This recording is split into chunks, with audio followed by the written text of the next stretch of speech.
Hello बच्चों, I am पूर्ति वैरागी, your Sanskrit teacher. Okay, तो आज हम आपकी पाठ्य पुस्तक रुचिरा तृतीय भाग का पाठ 1 सुभाषतानी पढ़ने जा रहे हैं। पढ़कर इसको हम समझेंगे। सुभाषतानी का क्या अर्थ होता है? सुभाषतानी का अर्थ होता है सुंदर वचन या मधुर वचन, सुभाषी। ओके, सुभाषी तानी, सुभाषितानी का अर्थ होता है सुंदर वचन। ओके, सुभाषित यानी सुंदर, आनी मतलब वचन।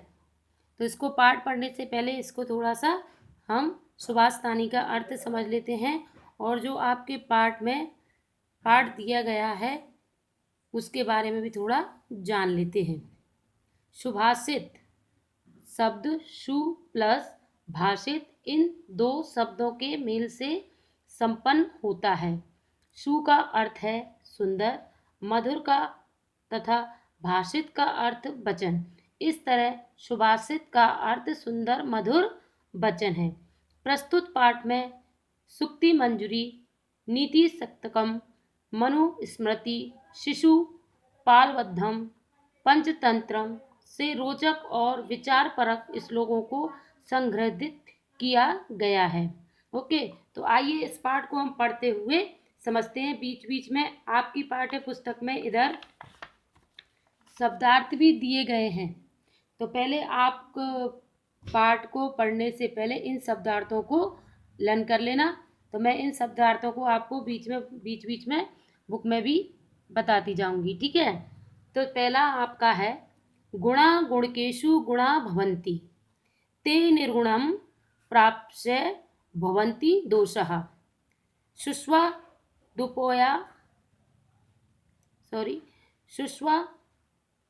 दुत्वया प्रवन्ति नद्य, समुद्रमाशघा भवन्ति पेया। तो इसका अर्थ है, पहली लाइन देखिए, गुणा गुणकेषु। गुणकेषु का अर्थ क्या है? गुणियों में, जिनके अंदर अच्छे गुण होते हैं उनको क्या कहते हैं? गुणियों में। गुणा भवन्ति, गुणा गुणकेषु गुणा भवन्ति, ते निर्गुणम प्राप्य भवन्ति दोषा। अर्थात इसका अर्थ इस प्रकार है, गुणी जनों में गुण ही बने रहते हैं, वे निर्गुण व्यक्ति के पास जाकर दोष बन जाते हैं। देखिए, जो गुण होते हैं गुणी व्यक्ति के पास वो गुण ही रहते हैं, परंतु निर्गुणम का मतलब होता है निर्गुण व्यक्ति के पास जाने से वो दोष बन जाते हैं। ओके, शुष्वा दूध होता है प्रवंती नद्य, नद्य यानी नदी, नद्य का मतलब क्या है? नदी। समुद्रमाशा भवंत प्या, भवंत प्या का मतलब होता है पानी पीने योग्य नहीं रहता। समुद्र का अर्थ है समुद्र का पानी पीने योग्य नहीं रहता। देखिए, सुस्वा तुताय प्रवंती नद्य, स्वादिष्ट जल, स्वादिष्ट जल जब नदी में बहता है, नदी का पानी कैसा होता है? स्वादिष्ट होता है, परंतु समुद्र में जाकर मिलने से वह पीने योग्य नहीं रहता है। दोबारा मैं इसको एक्सप्लेन कर रही हूँ। गुणा गुणकेषु गुणा भवन्ति, ते निर्गुणम प्राप्य भवन्ति दोषा। इसका अर्थ ये है कि गुणकेषु गुणियों के पास गुण रहते हैं, परंतु यही गुण यदि अच्छे गुण निर्गुण व्यक्ति के पास चले जाएं तो वो दोष बन जाते हैं। ठीक वैसे ही नदी का जल बहुत स्वादिष्ट होता है, परंतु समुद्र में मिलने के कारण वह पीने योग्य नहीं रहता है, यानी समुद्र का पानी खारा होता है, वह पीने योग्य नहीं रहता है। ओके, सुस्वादुताय का अर्थ है स्वादिष्ट जल, प्रवंती यानी बहना, नद्य यानी नदी। ओके, दूसरा है ये आपका साहित्य संगीत कला विहीन, साहित्य संगीत कला विहीन, साक्षात पशु पुच्छ विषाणहीन।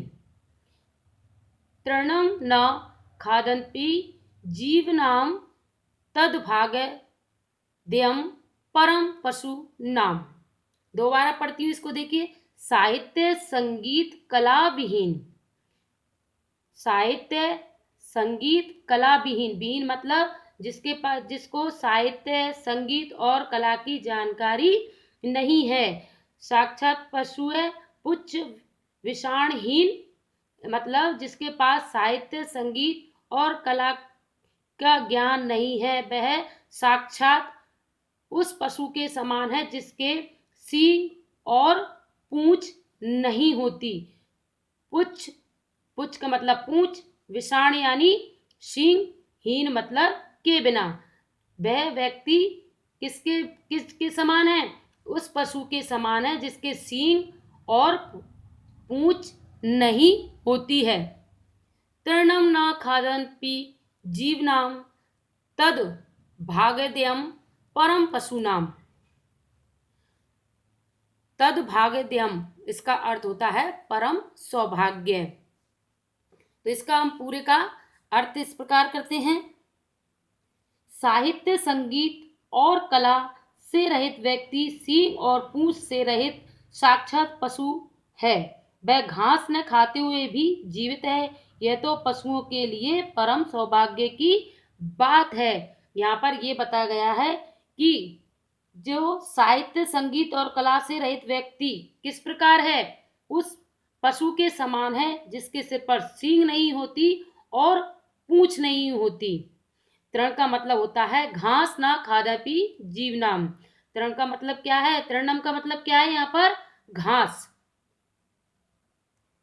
वह घास ना खाते हुए भी जीवित है, यह तो पशुओं के लिए परम सौभाग्य की बात है। यानी यहाँ पर जो साहित्य संगीत कला के बिना है वह एक पशु के समान है जिसके सींग और पूंछ नहीं है। वह बिना घास खाए जीवित रहता है। ये पशुओं के लिए सौभाग्य की बात है। तद्भागद्यं परम पशुनाम, परम सौभाग्य की बात है पशुनाम, पशुओं के लिए। ओके, तीसरा देखिए। लुब्धस्य नश्यति यश पिशुनस्य मैत्री, नष्ट किरस्य कुलमर्थ परस्य धर्मम, विद्याफलं व्यसनेन कृपणस्य सौख्यम, राज्यम प्रमत्त सचिवस्य नराधिपस्य। इसका अर्थ है लुब्धस्य यानी लोभी, नश्यति यानी नाश, यश लोभी व्यक्ति का यश समाप्त हो जाता है। यानी जो लोभी व्यक्ति होते हैं उनके यश का, उनकी कीर्ति का नाश होता है। पिशुनस्य मैत्री, पिशुनस्य मैत्री, पिशुनस्य का अर्थ क्या है यहाँ पर? चुगलखोर, चुगलखोर की मैत्री यानी मित्रता समाप्त हो जाती है। देखिए दोबारा, लुब्धस्य नश्यति यश, लोभी व्यक्ति का यश समाप्त हो जाता है। पिशुनस्य, पिशुनस्य का अर्थ यहाँ पर चुगलखोर से लगाया गया है। चुगलखोर व्यक्ति की मित्रता हमेशा समाप्त होती है। नष्ट कीरस्य कुलमर्थस्य धर्मम, नष्ट कीरस्य का अर्थ क्या है यहाँ पर? निकम्मे, निकम्मे व्यक्ति का कुल का नाश हो जाता है। विद्याफलं व्यसनेन कृपणस्य सौख्यम, कृपण, कृपणस्य का अर्थ क्या है यहाँ पर? कंजूस व्यक्ति का सुख समाप्त हो जाता है। सौख्यम का मतलब क्या है? समाप्त हो जाता है। कंजूस व्यक्ति का सुख समाप्त हो जाता है। विद्याफलं व्यसनी, और व्यसनी व्यक्ति का विद्या का फल समाप्त हो जाता है। राज्यम प्रमत्त सचिवस्य नराधिपस्य। ओके, तो इसका अर्थ हम इस प्रकार लगाएंगे। लोभी का यश, चुगलखोर की मित्रता, निकम्मे का कुल धर्म, व्यसनी की विद्या का फल कंजूस का सुख और प्रमत्त मंत्री वाले राजा का राज्य नष्ट हो जाता है। देखिए दोबारा, बदस्य यानी लोभी व्यक्ति का यश यानी कीर्ति समाप्त हो जाती है। पिशुनस्य यानी चुगलखोर व्यक्ति की मित्रता समाप्त हो जाती है। नष्ट कीर्ष्य का अर्थ है निकम्मे व्यक्ति का कुल का नाश हो जाता है। विद्या फलम व्यसनी व्यक्ति की विद्या समाप्त हो जाती है। कृपणस्य सौख्यम और कंजूस व्यक्ति का सुख समाप्त हो जाता है। राज्यम प्रमत्यस्य स्वच्य नराधिपस्य, और जिस राजा का मंत्री प्रमत्यस्य हो उस राजा का राज्य नष्ट हो जाता है। इसको मैं दोबारा समझा रही हूं। लोभी का यश, चुगलखोर की मित्रता, निकम्मे का कुल और व्यसनी की विद्या का फल, कंजूस का सुख और प्रमत्त मंत्री वाले राजा का राज्य नष्ट हो जाता है।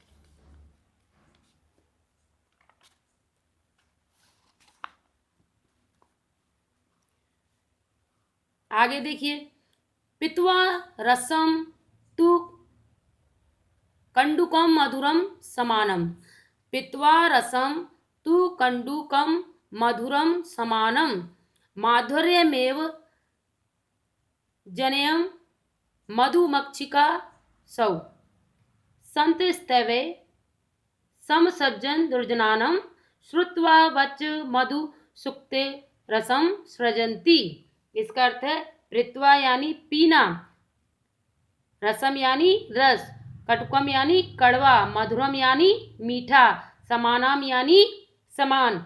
देखिए, जो मधुमक्खी होती है वह कड़वे और मीठे रस को पीकर शहद का निर्माण करती है, वैसे ही संत स्वयं समसज्जनम दुर्जनानम श्रुत्वा वच मधु सुक्त रसम सृजंती। श्रुत्वा वचन कहते हैं, जो सज्जन लोग होते हैं वह दुर्जन व्यक्तियों के कड़वे वचन सुनने के बाद भी मीठे वचन ही बनाते हैं या बोलते हैं। ऋत्वा का अर्थ क्या है यहाँ पर? पीना।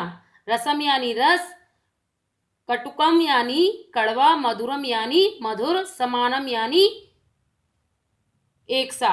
यानी जो मधुमक्खी होती है वह मीठे और कड़वे रसों को समान रूप से पीकर मीठा मधुर रस तैयार करती है। उसी प्रकार संत स्तवय समसज्जन दुर्जनानम श्रुत्वा वच मधु सुक्त रसम सृजंती।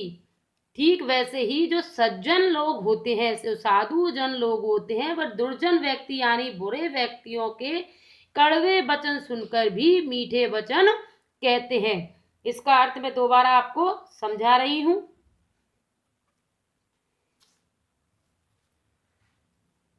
वह मधुमक्खी तो कड़वे रस को पीकर मधुर समान मधुरता शहद ही उत्पन्न करती है। उसी प्रकार सज्जन लोग दुष्टों के कटु वचन सुनकर भी सज्जनों के समान मधुर सुक्तों के रस वाली वाणी बोलते हैं। ओके, मधु सुक्त रसम यानी मधु सुक्त रसम का क्या अर्थ है यहाँ पर? मधुर वाणी। सृजंती यानी बनाते हैं। दुर्जनानम यानी दुष्ट व्यक्ति। संत स्तवे यानी संत लोग, भले लोग। जनिए मधुमक्षिका सौ, इसका अर्थ है यह मधुमक्खी पैदा करती है क्या? शहद, मीठा रस। कैसे? कड़वा और मीठा रस पीने के बाद वह शहद तैयार करती है। ठीक वैसे ही जो साधु सज्जन लोग, अच्छे लोग जो होते हैं, वह दुर्जनों की बात यानी बुरे लोगों की बात सुनकर भी हमेशा अच्छी बात ही करते हैं। आगे देखिए, विहाय पुरुषम यो ही देव मेवा लंबते प्रसाद सिंहवत तस्य मूर्धेन तिष्ठित वायसा। अर्थात पौरुषम का अर्थ यहाँ पर होता है परिश्रम, देव मेवालंत का अर्थ होता है भाग्य को। वो व्यक्ति जो परिश्रम को छोड़कर अपने भाग्य पर ही विश्वास करते हैं। प्रसाद सिंहवत, प्रसाद सिंहवत का अर्थ होता है जो महलों में शेर शेर का जो शेर का जो कलाकृति बनी हुई होती है उसको कहा जाता है प्रसाद सिंहवत, महलों में शेर की तरह। तस्य, तस्य यानी उसके, मूर्धना, मूर्धन्य का अर्थ होता है सिर पर। तिष्ठन्ति मतलब बैठता है। वायसः, वायसा का अर्थ है कागा। जो व्यक्ति, परिश्रम का मतलब होता है परिश्रम, मेहनत।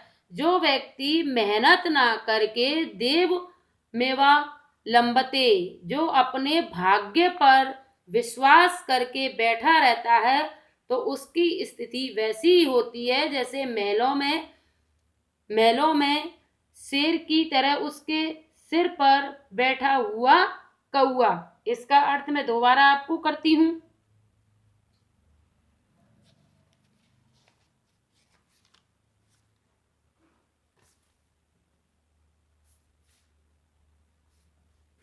जो व्यक्ति अपने पौरुष अर्थात परिश्रम को छोड़कर भाग्य का सहारा लेता है, उस व्यक्ति की स्थिति महलों में बने हुए उस शेर की तरह हो जाती है जिसके सिर पर कौए बैठते हैं। तो मैं बता दूं, पौरुषम का अर्थ यहाँ पर परिश्रम से है।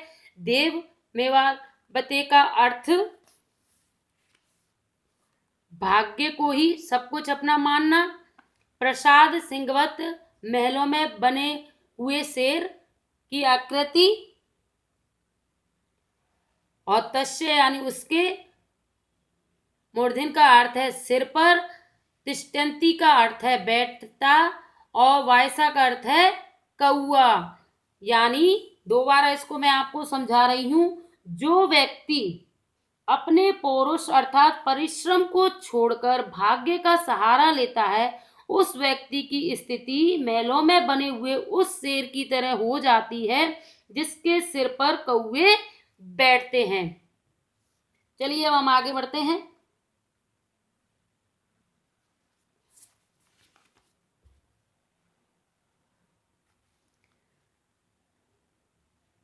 पुष्प पत्र फल छाया मूल वलकारी दारू भी। पुष्प पत्र फल छाया मूल वलल दारू भी। ओके, तो इसका अर्थ है पुष्प यानी फूल, पत्र यानी पत्ते, फल यानी फल, छाया जो पेड़ की छाया होती है, मूल यानी जड़ें, वल्लकम यानी पेड़ की छाल, और दारूभी का अर्थ होता है लकड़ी। देखिए आपके इसी एक ही लाइन में पेड़ के अंदर जो जो खूबियां होती हैं उनके बारे में बताया गया है कि पेड़ के अंदर कौन कौन सी चीजें होती हैं। जैसे पुष्प फूल, पत्र यानी पत्ते, फल छाया, मूल जड़, बल दारूभी यानी लकड़ी, वलकल यानी पेड़ की छाल। धन्य महिरुआ, महिरुआ का अर्थ होता है वृक्ष।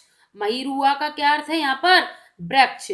एशाम जिसके, विमुखम, विमुखम यानी सामने, यान्ति नार्थिम आने वाला, वृक्ष के सामने आने वाला याचक कभी भी खाली हाथ नहीं जाता है। यानी पेड़ के आगे जो कोई भी याचक आता है वह खाली हाथ नहीं जाता। नार्थिन का अर्थ क्या है यहाँ पर? आने वाला। ओके,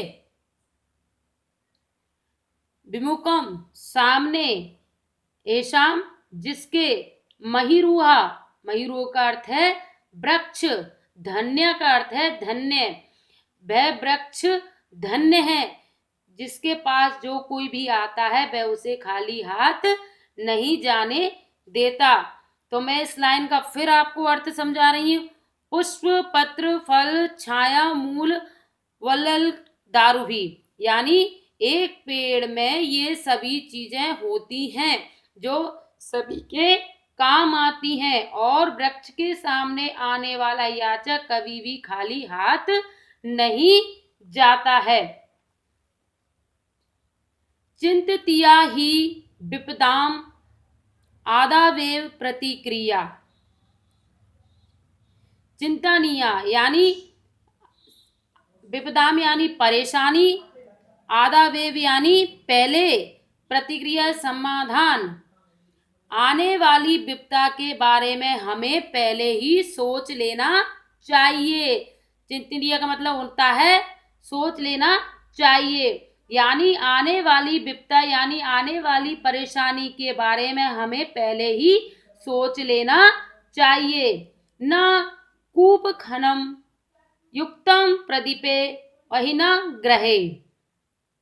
ये तो बाद में सोचने, परेशानी सामने आ जाए, विपदा सामने आ जाए, उसके बाद हम उसका समाधान ढूंढे, तो ये उसी प्रकार है जिस प्रकार घर में आग लगी हो और हम कुआं खोदने की युक्ति यानी योजना बना रहे हो। कूप खननम, कूप खननम का अर्थ है कुआं खोदना। कूप खननम का अर्थ क्या है? कुआं खोदना। युक्तम यानी युक्ति, प्रदीपे यानी वहीना ग्रहे, वहीना का अर्थ है अग्नि द्वारा, ग्रह यानी घर। तो इसका अर्थ हम इस प्रकार निकालेंगे, विपत्ति के पहले ही उसका समाधान ढूंढ लेना चाहिए, अर्थात विपत्ति आने पर समाधान ढूंढना उसी प्रकार अनुचित है जैसे घर में आग लगने पर के बाद कुआं खोदना। दोबारा इसका समझा दीजिए।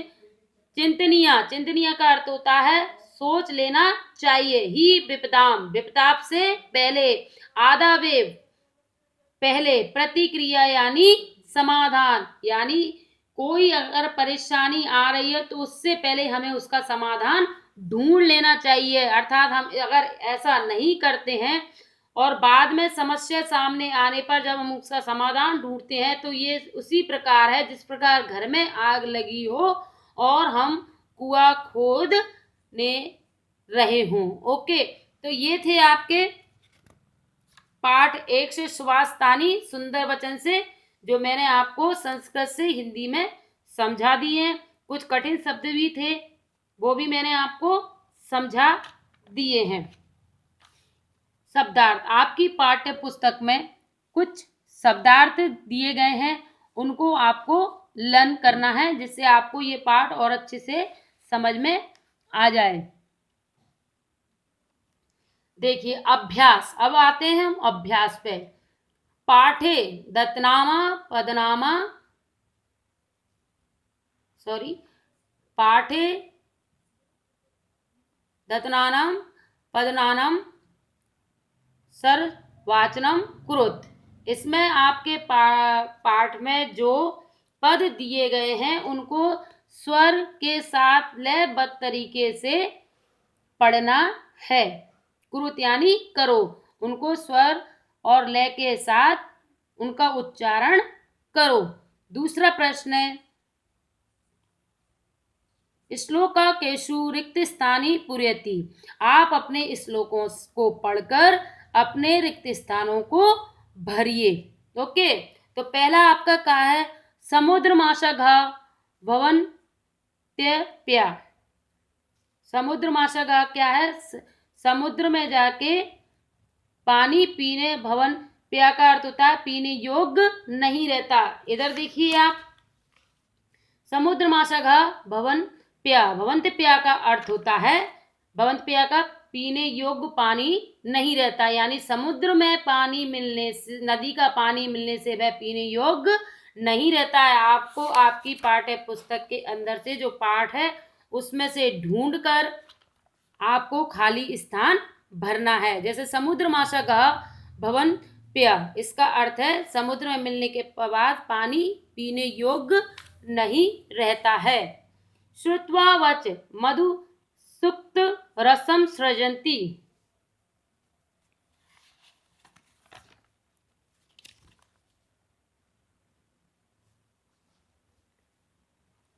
श्रुत्वा, मीठे वचन कौन कहता है? सज्जन लोग मीठे वचन कहते हैं। तद भाग देहम परम पशुनाम, तद जो भाग्य के भरोसे रहते हैं वो किसके तुल्य होते हैं? पशुओं के तुल्य होते हैं।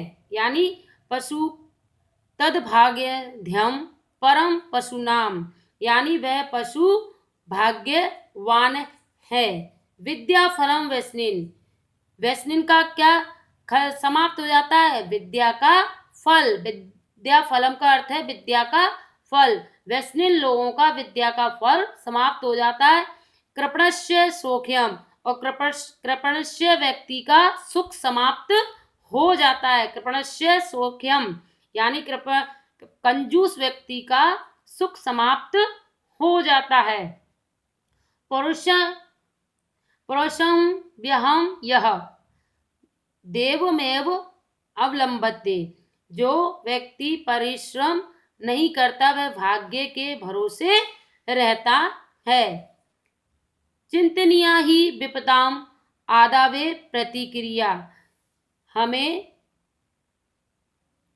विपदा आने से पहले ही सोच लेना चाहिए। चिंतनीया ही विपदाम आदावेव प्रतिक्रिया, यानी विपदा आने से पहले ही उसका समाधान हमें सोच लेना चाहिए।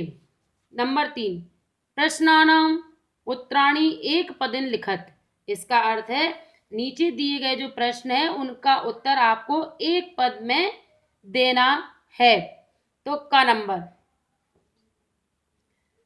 वैष्णिन किम नश्यति, वैष्णिन का क्या नष्ट हो जाता है? वैष्णिन का क्या नश्यति मतलब नाश हो जाता है। वैष्णिन का क्या नाश हो जाता है? विद्या फलम, उस वैष्णिन व्यक्ति की विद्या फलम का नाश हो जाता है। आपको आपकी नोट कॉपी में वैष्णिन लिखने के बाद किम की जगह पर विद्या फलम नश्यति, इसका उत्तर किस प्रकार लिखेंगे आप? वैष्णिन विद्या फलम नश्यति। प्रश्न आपका क्या है? वैष्णिन किम नश्यति, वैष्णिन का क्या नाश हो जाता है? विद्या फलम। तो आप इसका उत्तर इस प्रकार लिखेंगे का वैष्णिन विद्या फलम नश्यति। ओके। का नंबर, कस्य यश नश्यति, किसका यश समाप्त हो जाता है? नश्यति मतलब समाप्त हो, किसका? कस्य यानी किसका, यश नश्यति किसका यश समाप्त हो जाता है। तो आपका लोभी, आपको मैंने बताया था प्रत्येक टाइम पर कि लोभी व्यक्ति का यश का नाश हो जाता है। कस्य यश नश्यति, तो कस्य यानी किसका, किसका की जगह आप क्या लिखोगे? लुब्धस्य यश नश्यति, लुब्धस्य यश नश्यति। मधुमक्षिका किम जनयति, मधुमक्षिका क्या किम यानी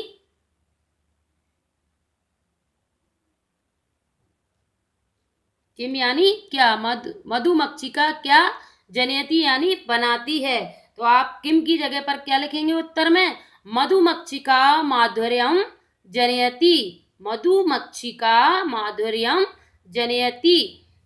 ओके।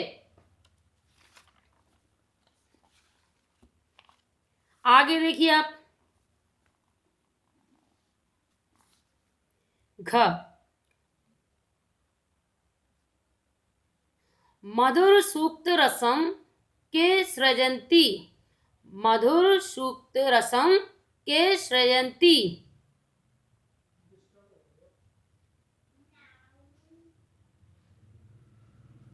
अच्छी बातें कौन करता है? संत।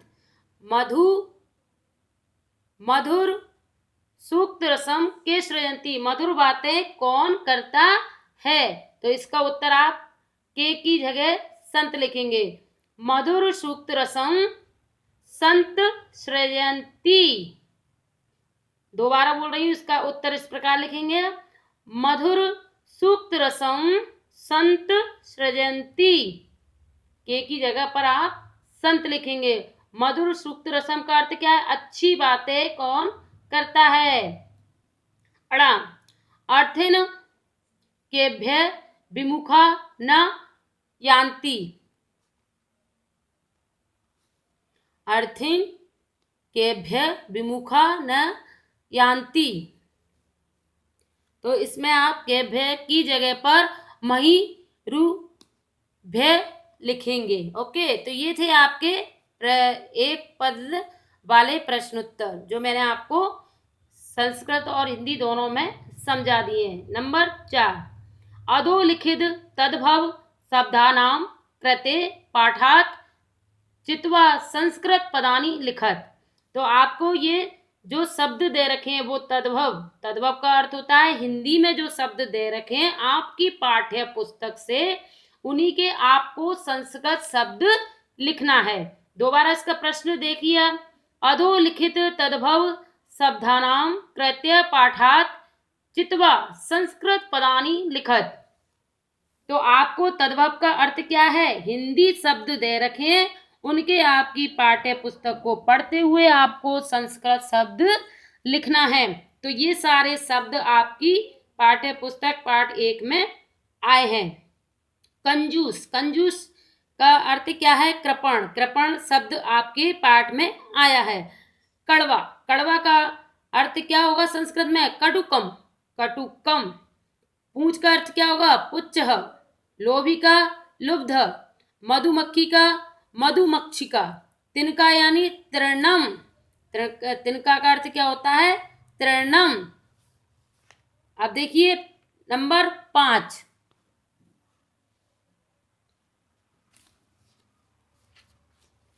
नंबर 5,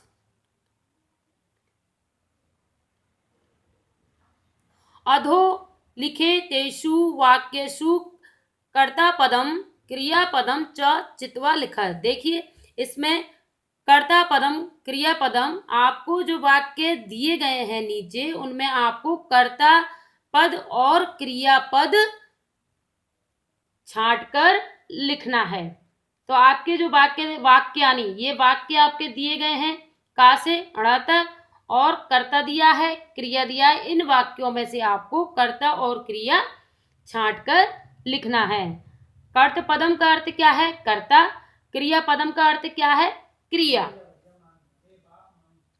अब देखिए यथा संत मधुर सूक्त रसम सृजंती।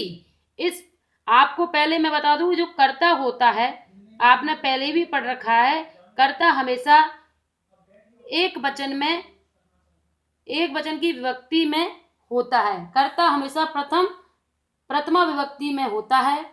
ओके, कर्ता हमेशा किस में होता है, आपने पाठ्य पुस्तक में पहले भी बालक के रूप जो पढ़े हैं उनमें आपने देखा होगा कर्ता हमेशा प्रथमा विभक्ति में होता है। ठीक है, तो इसको अब हम इन वाक्यों में से कर्ता और क्रिया निकालते हैं।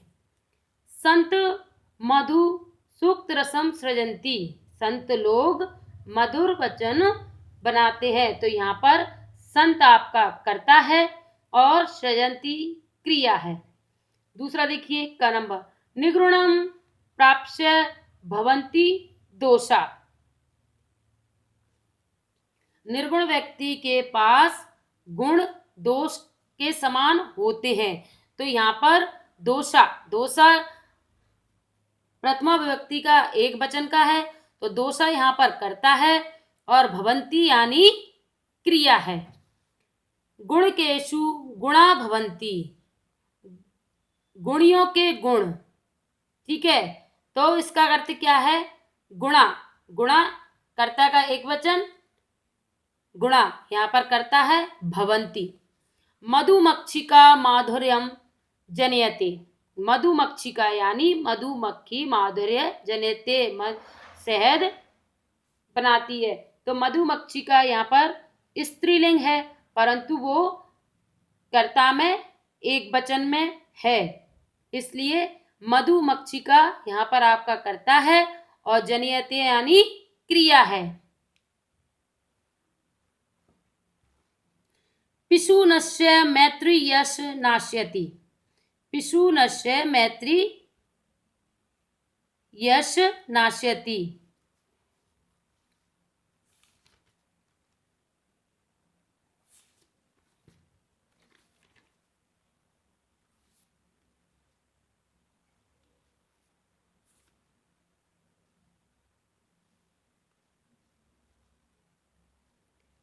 देखिए, पितु नश्य मैत्री यानी चुगलखोर की मित्रता समाप्त हो जाती है, यश नाश्यति।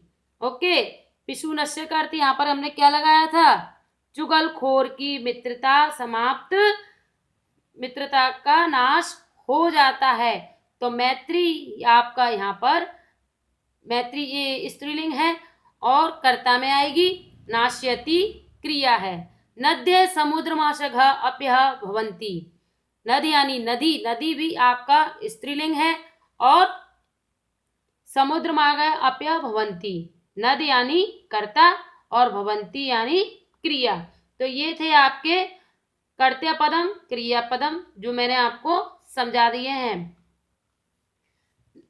नंबर 6, रेखांतानि पदानि आदृत्य प्रश्न निर्माणम कृत। इसका अर्थ है जो रेखांकित शब्द हैं जिन पर रेखा लगी हुई है उनके आधार पर आपको प्रश्नों का निर्माण करना है। ओके, तो इनसे हमको क्या बनाना है, प्रश्न निर्माण करना है। रेखा गीतानी पदानी आदर्त्य प्रश्न निर्माणम कुरुत, यानी इनसे जो आपके अंडरलाइन वाले शब्द हैं उनसे आपको प्रश्न निर्माण करना है। गुणा गुणकेषु गुणा भवंती,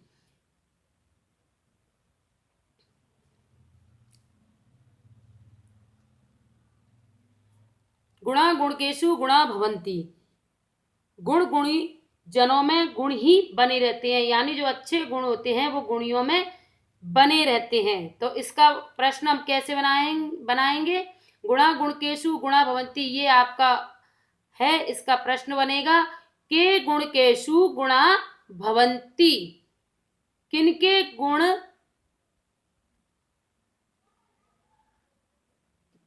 किनके गुण गुणियों में बने रहते हैं। तो यहाँ पर आएगा के गुणकेषु गुणा भवंती, इसको आपको ऐसे लिखना है, यानी गुणा की जगह क्या आएगा, के, किसके यानी किसके। नद्य सुवास दोपाया भवंती, नदी का जल स्वादिष्ट होता है। तो यहाँ पर आएगा कहा सुस्वा दोताय भवंती, यानी किसका पानी स्वादिष्ट होता है, कहा। नद्य की जगह क्या आएगा, कहा। लुब्धस्य यश नश्यति, लुब्धस्य आपकी षष्ठी विभक्ति का है, इसका कस्य, लुब्धस्य की जगह पे आएगा किसका, यश नश्य, किसका नाश हो, यश का नाश हो जाता है। लुब्धस्य यश नश्यति, लोभी का यश नाश हो जाता है, तो इसका बनेगा किसका नाश हो जाता है। तो आपका लुब्धस्य षष्ठी विभक्ति है एक वचन की, तो ये इसमें आएगा आपका कस्य, कस्य यश नश्यति। ओके, मधुमक्षिका माधुर्यमेव जनयति, मधुमक्षिका शहद बनाती है, तो आपका आएगा मधुमक्षिका की जगह कहा कौन माधुर्यमेव जनयति। ओके, तस्य मूर्धिन निष्ठन्ति वायसा, तो किसकी सिर पर कौए बैठते हैं, तो आप इसका आंसर बनाइए कुत्र, कुर्त तिष्ठन्ति वायसा, किसके सिर पर, कुत्र यानी कौन। ओके, तो इसका इस प्रकार बनेगा आपका।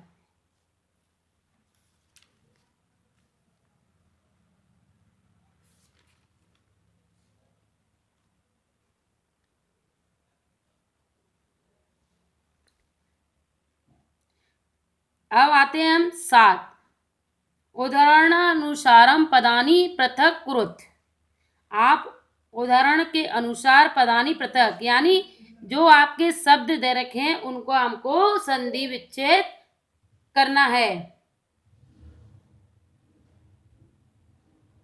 उत्तराणाम अनुसारम पदानी पृथक, इन शब्दों को हमको पृथक करना है, वर्ण विच्छेद करना है।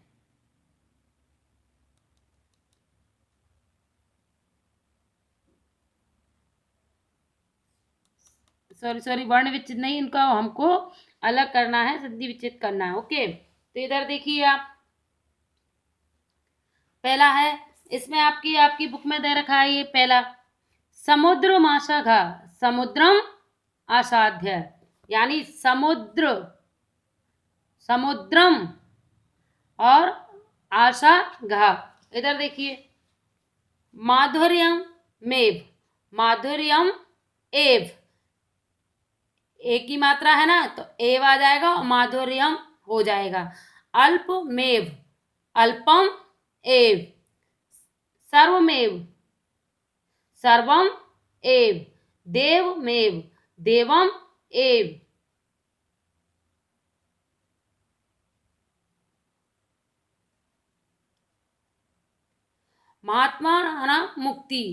महात्मानां युक्ति, विप्ता माधवे, विपता आया बेव। इस प्रकार आपको इनका संधि विच्छेद करना है।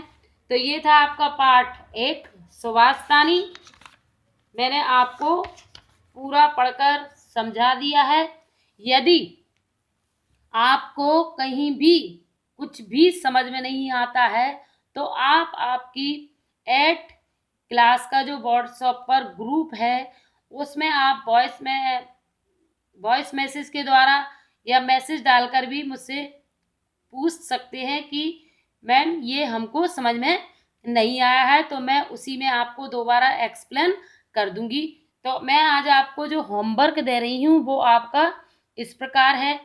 फर्स्ट तो आपको प्रथम पाठ लिखकर सुभाषतानी और सुभाषतानी का जो अर्थ बताया है, किस प्रकार सुभाषित शब्द सुभाषित इन दोनों शब्दों के मेल से संपन्न होता है। सु का अर्थ होता है सुंदर, मधुर तथा भाषित का अर्थ है वचन। यहाँ तक आपको सुभाषतानी लिखने के बाद लिखना है, वचन है तक। उसके बाद इन सबको आपको सुंदर राइटिंग में, जैसे कि आपकी पाठ्य पुस्तक में लिख रखा है वैसे ही आपको लिखना है इन सबको। और उसके बाद आपको शब्दार्थ लिखने हैं आपकी नोट कॉपी में। उसके बाद अभ्यास में जितना मैंने सब कुछ आपको जो बुक में कराया है वो सब कुछ आपको सुंदर राइटिंग में करना है। ओके, ये था आपका होमवर्क। तो आप अपनी संस्कृत की कॉपी बना लीजिए और पार्ट 1 उसमें लिख लीजिए। जो कुछ भी मैंने आपको बुक में करवाया है, एक्सरसाइज में question answer, fill in the blank, जो कुछ भी करवाया सब कुछ आपको आपकी नोट कॉपी में लिखना है। Okay, thank you.